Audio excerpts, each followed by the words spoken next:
باب الساعۃ التی فی یوم الجمعۃ،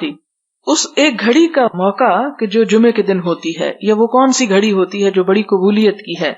حدثنا عبداللہ بن مسلمۃ عن مالک عن ابی الزناد عن الاعرج عن ابی ہریرۃ ان رسول اللہ صلی اللہ علیہ وسلم ذکر یوم الجمعۃ، آپ صلی اللہ علیہ وسلم نے جمعے کے دن کا ذکر فرمایا، فقال فیہ ساعۃ، تو آپ نے یہ بھی فرمایا کہ اس دن ایک گھڑی ہوتی ہے، لا یوافقها عبد مسلم،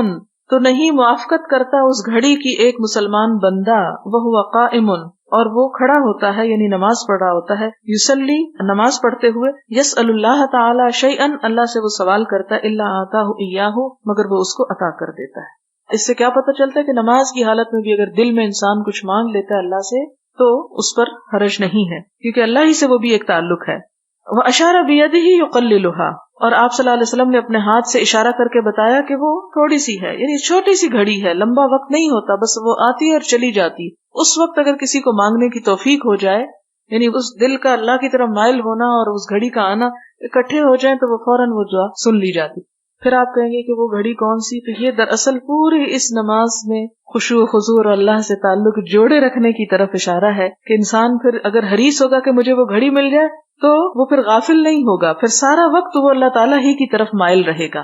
اور اس میں پھر بہت سی روایات کے مطابق کچھ اختلاف ہو گیا لوگوں میں۔ بعض کہتے ہیں کہ یہ امام کے منبر پر بیٹھنے سے شروع ہوتی ہے، بعض کہتے ہیں کہ نماز پوری ہونے پہ ختم ہو جاتی ہے، کسی نے کہا کہ جمعہ کی آخری وقت ہے، کسی نے کہا کہ اب نہیں ہوتی، یہ اٹھا لی گئی، بعض نے کہا کہ سال میں ایک جمعے میں آتی ہے، جبکہ اصل اور راجح بات اسی حدیث سے پتہ چلتا ہے